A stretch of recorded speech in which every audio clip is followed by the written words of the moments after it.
My name is Tae Kim. I'm an artist based in Seoul. My background is Eastern Asian art based, very traditional. I've been very lucky to be able to study portraiture in Joseon Dynasty's realistic styles and also the idea of someone's soul captured within the figurative.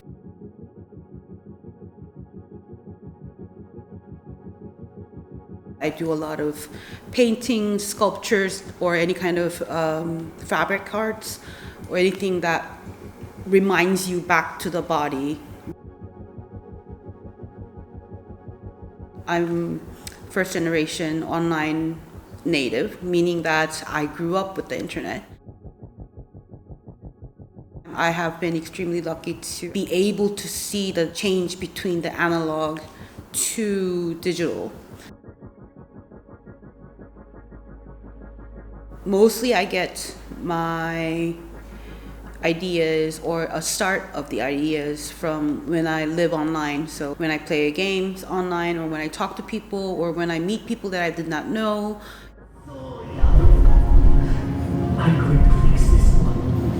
I'm going to bring you back. I promise.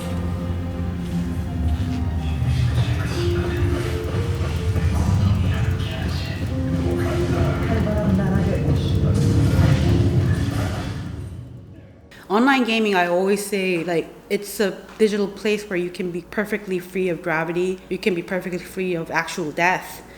But also at the same time, because you're a person who lives within society, you are doing things that you've learned within it. I'm actually quite interested on the errors that human makes within the perfect digital world. And every time when I see a human error, that sparks something that I want to create. You're partially grown up with the digital world, so your soul is somewhat in that world of forever living, whereas your body is disintegrating as you're aging. So I think I'm quite fascinated about that. I ask about what is a person's soul within now a culture where so many personas can be made and so many other shapes or of skins that you can take within the cyberspace, and you can feel and see that the cyberspace is reacting to the actual world. What became more stronger within my work in terms of gaming and multi-persona culture was at 2007, I went to an online funeral. One of the players, who I did not know personally, but she was in a different server, she was taken by suicide and she left her character on this island. So we actually went to the other server to go to her funeral. And I think that's kind of when everything started about how we think digital life is forever, but we also do have a person or a body that can vanish. But then what happens to the skin that is left behind? Does it lose the meaning of a person? Throughout my work, I do feel like paradox is always coexisting in mostly a human-ish form or a hybrid. I would also call like post-human body. When I was looking at a lot of AI generated images of a person, it's quite interesting that AI can't still get the eyes right or can't get the fingers count right.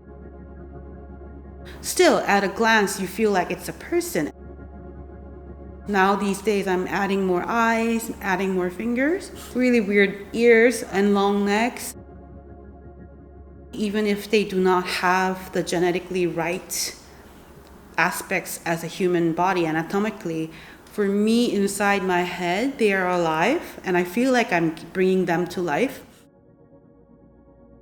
The clay or the ceramic works or any kind of molding works or any kind of holding works, which is my fabric pillow works, those comes back to the idea of that kind of human longing for touch, which is quite void within digital society.